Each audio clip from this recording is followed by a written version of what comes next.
আমি আজকে আমাদের দেশের মাননীয় শিক্ষামন্ত্রীর একটা কথা শুনে একেবারে হতবাক হয়ে গেছি। মানে এটা আমার মাথায় আসছে না যে একজন মন্ত্রী কিভাবে এই টপিকটায় এইভাবে কথা বলেন। উনি এক জায়গায় বক্তৃতা দিতে যেয়ে বলেছেন যে যেসব ছাত্রছাত্রীরা পড়ালেখা করবে না, টিকটক করে বেড়াবে। আমি খুব অবাক হয়েছি এই লাইনটা শুনে।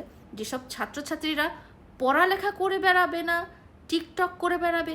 টিকটক করে বেড়াবে বলতে আপনি কি বোঝাচ্ছেন মাননীয় মন্ত্রী? আমি দেশের একজন সাধারণ নাগরিক হিসেবে এই ধরনের বক্তব্য আসলে আশা করি না, যেখানে টিকটক একটা অ্যাপ এবং সামাজিক যোগাযোগ মাধ্যম এবং যেটা সরকারিভাবে দেশে চালু রয়েছে।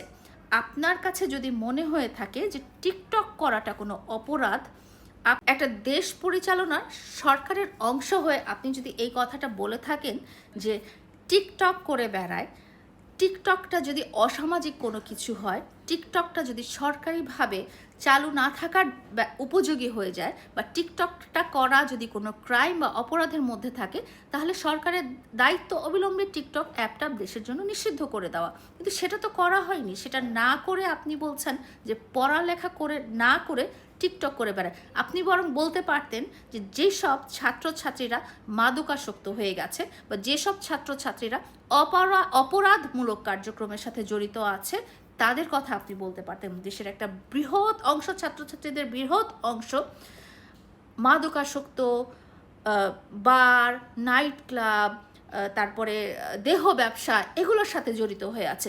টিকটক করা কোনো অপরাধ বলে তো আমি মনে করছি না, বা আমারও মনে হয় যে দেশের সমাজ ব্যবস্থা টিকটক করাকে কোনো অপরাধ বলে মনে করছে না। আমাদের দেশে তো পৃথিবীর অন্যান্য অনেক দেশে রাষ্ট্রপ্রধানদেরই টিকটক অ্যাকাউন্ট আছে। সো টিকটককে যদি আপনি মনে করেন যে অপরাধমূলক কিছু কার্যক্রম বা নেগেটিভ কোনো কার্যক্রম, তাহলে টিকটক অ্যাপটা রেখেছেন কেন? আপনারা এটা ব্যান করে দিলেই পারেন। তো যাই হোক, মাননীয় শিক্ষামন্ত্রী, আমার মনে হয় যে শিক্ষা জাতির মেরুদণ্ড, এবং সবসময় বলে যে তোমরা আমাকে একটি শিক্ষিত মা দাও, আমরা একটা শিক্ষিত দেশ উপহার দেব, বা শিক্ষিত যেই দেশ তত বেশি উন্নত, যেই দেশের নাগরিকরা যত বেশি শিক্ষিত। আমার মনে হয় শিক্ষামন্ত্রী হয়ে, আমার মনে হয় শিক্ষামন্ত্রী হয়ে আপনার শব্দচয়ন বা আপনার কথাবার্তা যেগুলো আপনি বলেন সবার উদ্দেশ্যে, সেগুলো আরও বেশি চিন্তা ভাবনা করে বলা উচিত। দেশের একজন সাধারণ নাগরিক হয়ে আমার মনে হয়েছে যে এটা আপনাকে জানানো প্রয়োজন।